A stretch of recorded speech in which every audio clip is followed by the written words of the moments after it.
Hello students. तो आज हम इस लेक्चर में डिस्कस करेंगे अपने नेक्स्ट टॉपिक के बारे में। जो हमारे पास नेक्स्ट टॉपिक है वो है फॉरेस्ट फायर के बारे में। तो आज हम डिस्कशन करेंगे फॉरेस्ट फायर के बारे में। ये फॉरेस्ट फायर होता क्या है, कि इसको जनरली क्या समझें कि जंगलों में जो आग लगती है वो आग कैसे लगती है, क्या क्या रीजंस होते हैं, उसके बारे में डिस्कशन करना है। तो इसमें भी सेम चीज़ें, हमें क्या क्या चीज़ें देखनी है। तो सबसे पहले हम क्या देखेंगे, फॉरेस्ट फायर का इंट्रोडक्शन के बाद हम कॉजेज के बारे में डिस्कशन करेंगे। कॉजेज के बाद इसके इफ़ेक्ट के बारे में डिस्कशन करेंगे, और इफ़ेक्ट के बाद जो हमारे पास लास्ट टॉपिक बचेगा वो क्या होगा, इसका मिटिगेशन के बारे में डिस्कस करेंगे कि हम इस चीज़ को मिटिगेट कैसे करते हैं। तो ये हमारे पास 4 मेजर पॉइंट्स हैं जिसके बारे में हमें इस फॉरेस्ट फायर के डिस्कशन करना है। अब ये फॉरेस्ट फायर को डिस्कशन करने से पहले सबसे पहले हमारे पास ये टर्म्स आता है फॉरेस्ट। तो हम फॉरेस्ट को समझेंगे क्या, हम किस चीज़ को फॉरेस्ट बोलेंगे, कौन से एरिया को फॉरेस्ट बोलेंगे। तो हमारे पास अगर इसकी डेफिनेशन की बात करें तो एक टर्म्स आता है FAO, food and agricultural organization. ये जो फूड एंड एग्रीकल्चरल ऑर्गेनाइजेशन है, इसका जो हेडक्वार्टर है वो क्या है, रोम में है। तो इसका हेडक्वार्टर रोम में है। अब ये जो फूड एंड एग्रीकल्चरल ऑर्गेनाइजेशन है, इसके अकॉर्डिंग जो हमारे पास FAO है, इसके अकॉर्डिंग हम उस लैंड को, यहाँ पे फॉरेस्ट क्या होता है, एक लैंड होता है, तो हम क्या बोलेंगे, एक ऐसा लैंड, हम उसको फॉरेस्ट किसको बोलेंगे, उस लैंड को बोलेंगे जिसमें क्या हो हमारे पास। अब यहाँ पे ध्यान देना क्या वर्ड लिख रहा हूँ, कैनोपी, CANOPY। दोबारा मैं रिपीट कर रहा हूँ, CANOPY। जिस लैंड का कैनोपी एरिया की बात हो रही है, आगे डिस्कस अभी बताऊंगा कि कैनोपी एरिया क्या होता है या कैनोपी कवर क्या होता है। तो जिस पर्टिकुलर लैंड का कैनोपी कवर क्या हो, 10% से कम ज़्यादा हो, मीन्स कम से कम कितना हो, 10% से कम 10% हो या 10% से ज़्यादा हो, तो उस एरिया को क्या बोलेंगे, फॉरेस्ट बोलेंगे। अगर वो एरिया क्या है, कम से कम 0.5 हेक्टेयर का है। मीन्स अगर प्रॉपर डेफिनेशन की बात करें तो हमारे पास मिनिमम कितना एरिया होना चाहिए, 0.5 हेक्टेयर होना चाहिए। और मिनिमम 0.5 हेक्टेयर एरिया का जो कैनोपी कवर आ रहा है वो कितना कैनोपी कवर आना चाहिए, तो कैनोपी कवर भी हमारे पास कितना आना चाहिए, 10% आना चाहिए। अब बात करते हैं कैनोपी कवर क्या होता है। हमारे पास ये पता है कि जैसे हमारे पास पेड़ होते हैं, तो पेड़ में हमारे पास ये, हमने एक पेड़ का डायग्राम बना लिया, दूसरा पेड़ क्या होगा, इससे सर्टेन डिस्टेंस पे होगा। तो ये तो हमारे पास पेड़ बस इतनी लैंड पे लगा है, लेकिन जो इसकी छाया आ रही है, वो छाया का जो पूरा एरिया देखा जाता है, उस एरिया को क्या बोलते हैं, उस पेड़ का कैनोपी कवर बोला जाता है। तो कैनोपी कवर भी क्लियर हो गया। कैनोपी कवर क्या होता है, एक पर्टिकुलर एरिया होता है कि जहाँ पे हम पूरे पेड़ की छाया देखी जाती है। मीन्स अगर हम टॉप व्यू देखें किसी फील्ड एरिया का, और वहाँ पे यहाँ पेड़ होगा, उस पेड़ का कुछ ना कुछ छाया होगा, यहाँ पेड़ लगा होगा, यहाँ पेड़ होगा, तो इनका जो छाया होगा वो छाया क्या होगा, कुछ ना कुछ ज़्यादा होगा जहाँ इनकी डेप्थ होगी। तो ये हम अगर एरिया कैलकुलेट करें किसी पर्टिकुलर एरिया का, हम क्या करें, उसका एरिया कैलकुलेट करें, और वो लैंड कितनी होनी चाहिए, 0.5 हेक्टेयर से ज़्यादा होनी चाहिए। और उसमें अगर कैनोपी कवर 10% से ज़्यादा है तो हम उसको क्या कंसीडर करते हैं, उसको फॉरेस्ट कंसीडर किया जाता है। तो ये बेसिक डेफिनेशन होती है क्या, फॉरेस्ट की। हमें क्या देखना है, हमें एक हैजार्ड के रूप में देखना है कि फॉरेस्ट हमारे पास क्या है, फॉरेस्ट का फायर हो रहा है, तो ये फॉरेस्ट का फायर एक क्या है, एक टाइप का हमारे पास क्या है, डिजास्टर है। तो या हम इसको या डिजास्टर बोल सकते हैं, या फिर हम ये बोल सकते हैं कि ये हमारे पास क्या है, एक टाइप का हैजार्ड है। तो हम अभी जो डिस्कस करेंगे टॉपिक को क्या करेंगे, फॉरेस्ट फायर के बारे में। अब इसके इंट्रोडक्शन की पार्ट की बात करें, अगर हम इसके इंट्रोडक्शन की बात करें तो इंट्रोडक्शन में हमें क्लियरली मेंशन है कि फॉरेस्ट फायर ये क्या है, नेचुरल डिजास्टर है। ये मोस्टली क्यों है, कैसे हैपन होता है, नेचुरली हैपन होता है। तो इसका मतलब ये नहीं कि ये आर्टिफिशियली हैपन नहीं हो सकता। आगे डिस्कस करेंगे। कुछ इसमें कॉजेज होते हैं, वो क्या होते हैं, एंथ्रोपोजेनिक कॉजेज होते हैं, मैन मेड कॉजेज होते हैं। अब मैन मेड कॉजेज पढ़ने से पहले हमें ये पता है कि क्या है, नेचुरल डिजास्टर है। अब इसमें क्या होगा, consisting of fire which destroy the forest. जो हमारे पास एरिया होती है फॉरेस्ट की, उसको क्या करता है, ये डिस्ट्रॉय कर देता है। कौन डिस्ट्रॉय करता है, फॉरेस्ट फायर डिस्ट्रॉय करता है किसको, फॉरेस्ट के एरिया को।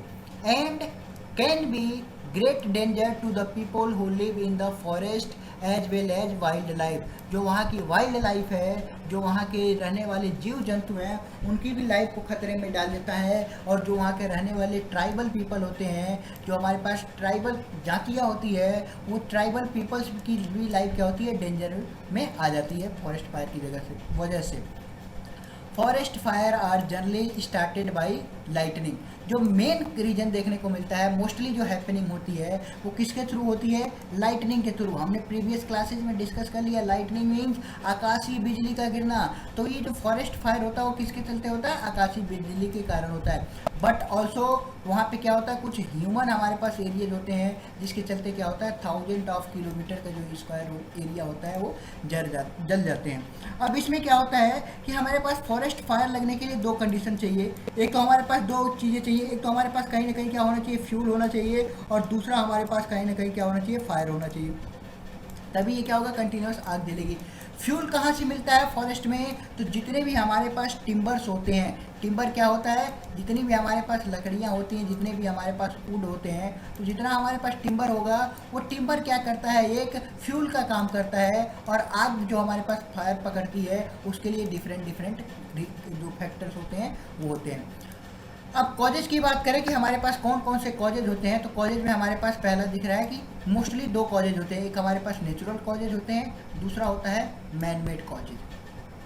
अब नेचुरल कॉजेज में देखें तो many forest fire start from क्या, नेचुरल कॉजेज में। अब नेचुरल कॉजेज में सबसे बड़ा कॉज क्या होता है, लाइटनिंग होता है। अभी हमने देख लिया कि आकाशीय बिजली गिरना सबसे बड़ा रीज़न होता है।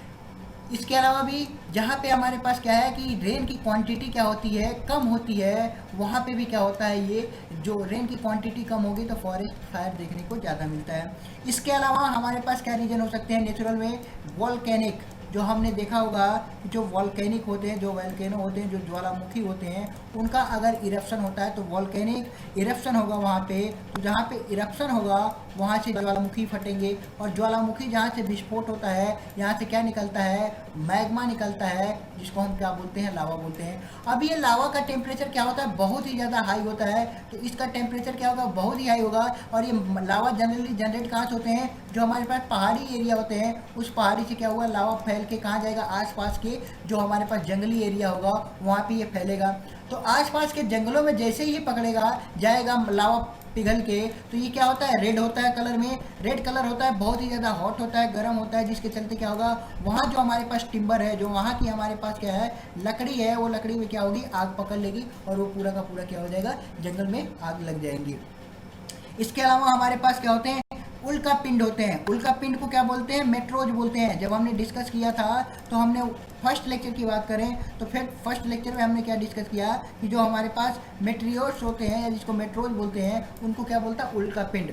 अब ये क्या होता है कि जो हमारे पास ब्रह्मांड, जो अर्थ एटमॉस्फेयर के बाहर की चीज़ें हैं ब्रह्मांड, अब ब्रह्मांड से क्या होते हैं, छोटे छोटे उल्का पिंड के कण क्या होते हैं, टूट के गिरते हैं। अब वो जैसे ही क्या होते हैं, हमारे एटमॉस्फेयर में आते हैं, जैसे ही हमारे पास एटमॉस्फेयर में आए तो एटमॉस्फेयर में क्या वहाँ पे जनरेट हो जाता है, उनके और एयर के बीच में क्या जनरेट हो जाता है, फ्रिक्शन जनरेट हो जाता है। अब फ्रिक्शन के चलते क्या होती है, उनमें आग पकड़ लेती है और वो आग से क्या होते हैं, बर्न हो जाते हैं। वो बर्न होके अगर हमारे पास कहीं फॉरेस्ट एरिया में गिरे तो वहाँ से क्या होगा, जो भी हमारे पास टिम्बर होगा उसमें आग पकड़ेगी और धीरे धीरे क्या होगी, ये फैल जाएगी।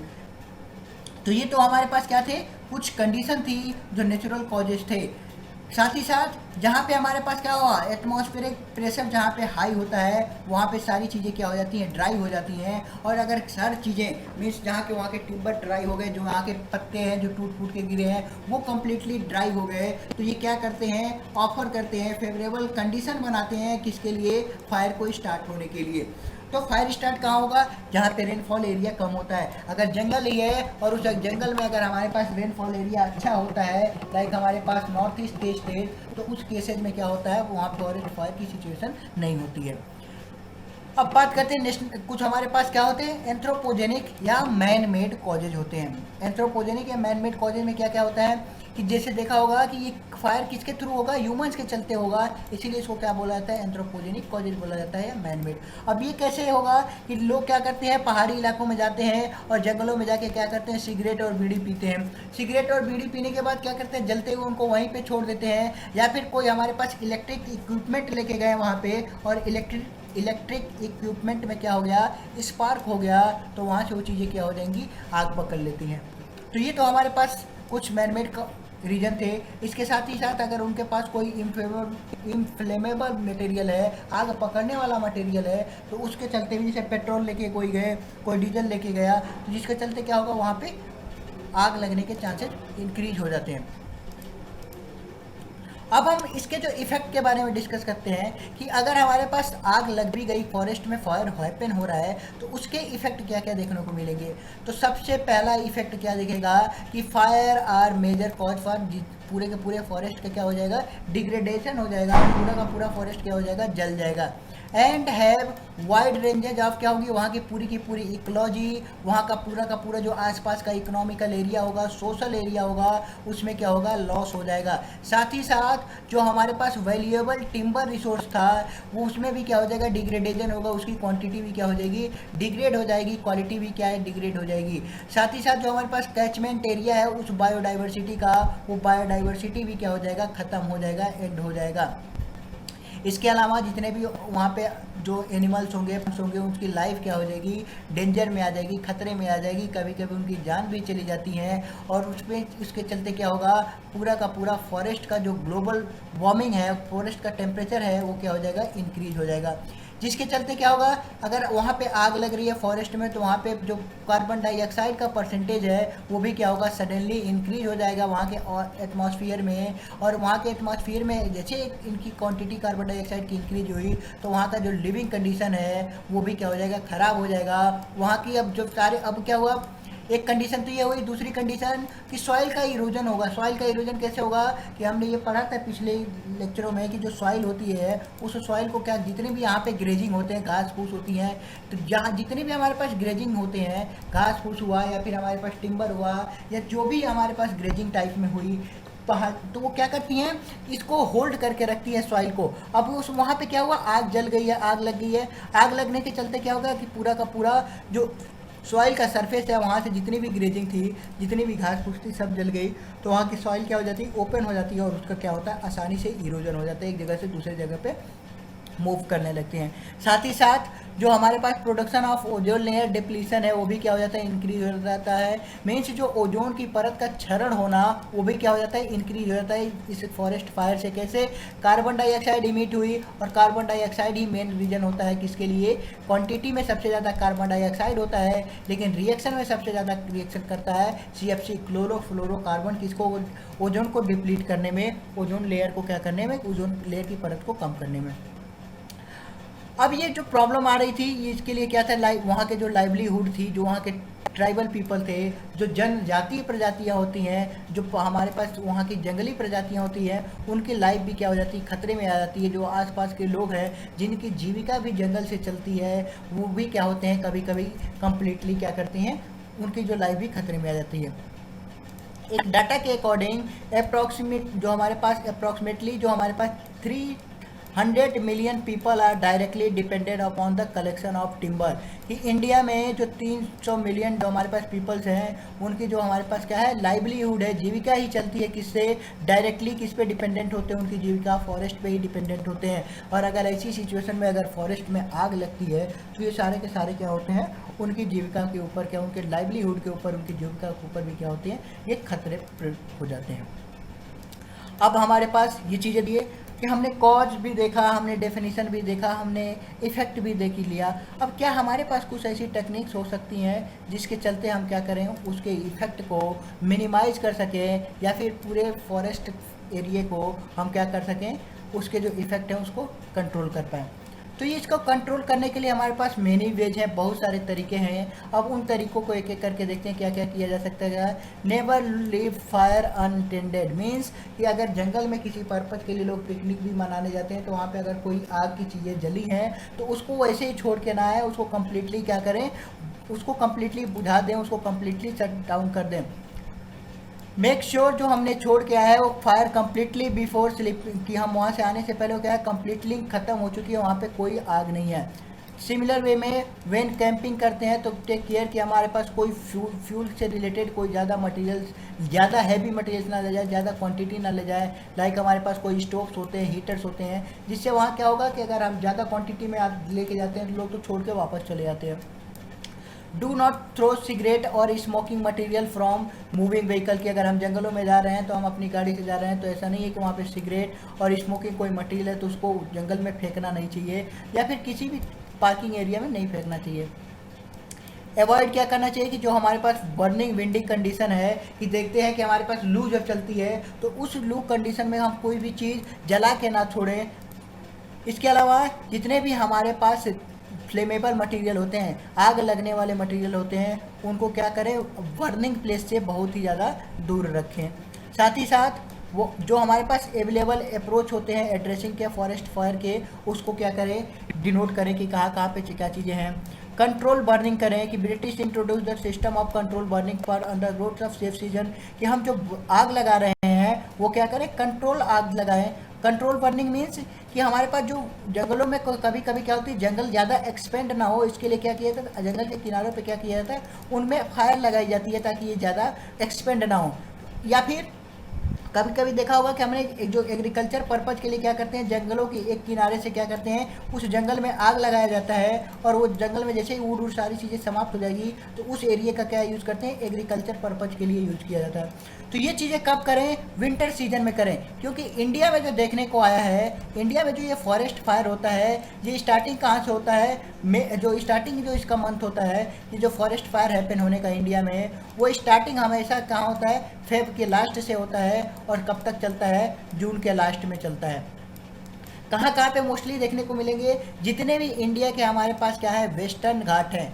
और वेस्टर्न घाट क्या होते हैं कि मैप अगर हम देखें इंडिया का निचले वाला पोर्टल हमारा देखें तो यहाँ पे क्या होगा महाराष्ट्र से शुरू होगा तो ये पूरा का पूरा क्या होगा वेस्टर्न घाट होगा, ये पूरा का पूरा तमिलनाडु तक। तो ये पूरा का पूरा जो घाट है इसको क्या बोलते हैं वेस्टर्न घाट बोलते हैं। इसके कंपेरिजन में जो ईस्टर्न घाट है वहाँ पे कम होता है, और जो हमारे पास नॉर्थ ईस्ट का एरिया होता है उस नॉर्थ ईस्ट के एरिया में भी क्या होता है फॉरेस्ट फायर बहुत ही मिनिमम होता है, क्योंकि नॉर्थ ईस्ट का जो एरिया है जो हमारे पास असम की बात हुई, मेघालय की बात हुई, त्रिपुरा की बात हुई, अरुणाचल की बात हुई, मिजोरम की बात हुई, तो ये सारे के सारे उस प्लेसेस में क्या होता है कि हमारे पास रेनफॉल वो क्या होता है हैवी होता है, और रेनफॉल हैवी होगा तो जहाँ पे बारिश होगी वहाँ पे आग लगने के चांसेस क्या होते हैं कम होते हैं।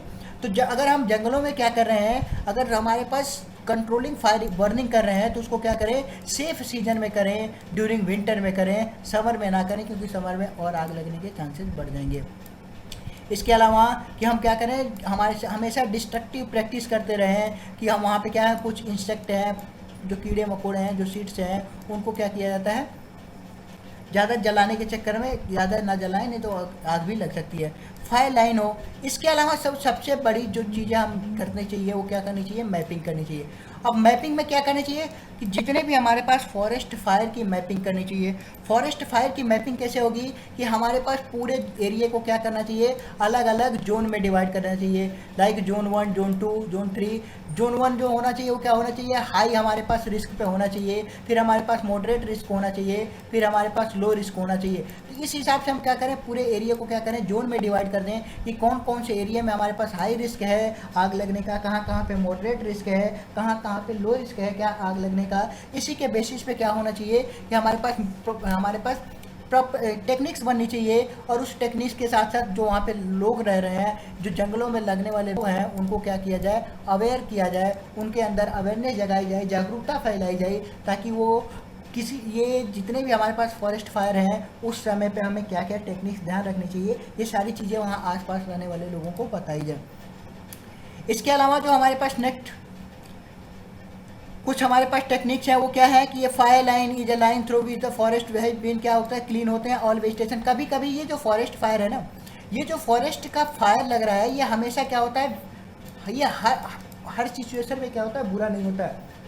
इसके हमेशा डिसएडवांटेज नहीं है, इसके कुछ एडवांटेज भी होते हैं। लाइक अगर उस फॉरेस्ट में कोई ऐसा ट्री है जिस ट्री में क्या हो गया, बहुत सारे इंसेक्ट हो गए, कीड़े लग गए, वो पेड़ क्या हो रहा है, ख़राब हो रहा है। तो वहाँ पे अगर फॉरेस्ट होता है, फॉरेस्ट में अगर उस सिचुएशन में अगर आग लगती है तो आग लगने से क्या होगा कि जो यहाँ पे इंसेक्ट होगा, ये टिम्बर है, ये ट्री है, ट्री भी क्या है, टिम्बर है, लकड़ी है, जब ये जलेगा तो इसके साथ ही क्या होगा, वहाँ का कीड़े मकोड़े भी क्या हो जाएंगे, जल जाएंगे।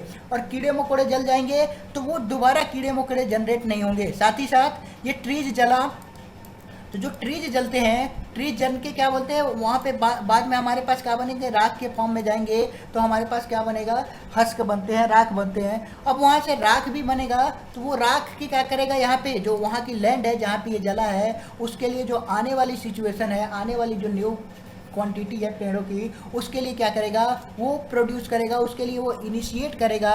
क्योंकि वहाँ पे क्या होगा, राख हुआ है, जो राख है, जो वो क्या करेगा, जो एस है, जो वहाँ पे फ्लाई एस, वहाँ पे जो सिंपल एस है वो उड़ के जलने से आया है, उस एस में भी क्या होता है, डिफरेंट डिफरेंट प्रॉपर्टीज होती हैं। ये क्या करेगा, एज ए फर्टिलाइजर का काम करेगा।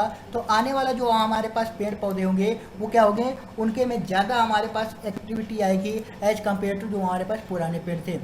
कभी कभी ये सिचुएशन भी अडॉप्ट की जाती है कि जो हमारे पास जंगल एरिया होता है, तो जहाँ पे हमारे पास पेड़ों की प्रजातियाँ खराब होने लगती है, उस पर्टिकुलर एरिया को क्या किया जाता है, जला दिया जाता है। जलाने के बाद पूरे पेड़ पौधे क्या हो जाएंगे, वहाँ के जल जाएंगे, और जो आने वाले नए पेड़ पौधे उगेंगे वो अच्छी क्वालिटी के उगेंगे, क्योंकि उनके क्या था कि उनको अलग अलग टाइप के फर्टिलाइजर्स मिल जाते हैं एज ए उनके राख से।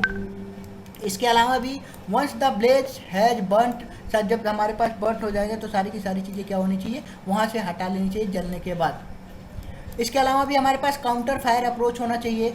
अब काउंटर फायर अप्रोच क्या होता है, this is follow setting of the counter fire. So when the fire is unapproachable, जब हमारे पास फायर क्या हो जाए, ह्यूमन्स के अप्रोच से भी बाहर हो जाए, तो उस केस में क्या करनी चाहिए, एक हमारे पास पूरा का पूरा कंबस्टन मैनर पे प्रॉपर प्लानिंग करनी चाहिए। इसके अलावा हमारे पास बहुत सारे, कुछ हमारे पास टेक्निकल अप्रोच अपनाने चाहिए, कुछ हमारे पास कॉम्बिनेशन हमारे पास मेथड अपनाने चाहिए। काउंटर फायर हमारे पास हैपन हो रही है तो उसको कैसे कैसे चीज़ें को कैसे कैसे डील करनी चाहिए। तो ये कुछ हमारे पास टेक्निक्स है जिससे हम क्या कर सकते हैं, जो फॉरेस्ट में लगने वाली आग है उस आग को मिनिमाइज कर सकते हैं। तो ये हमने आज की क्लास में डिस्कशन किया डिफरेंट अप्रोचेज किसके बारे में, अपने टॉपिक के बारे में। बाकी जो कि डिस्कशन होगा हम नेक्स्ट क्लास में डिस्कस करेंगे। Thank you.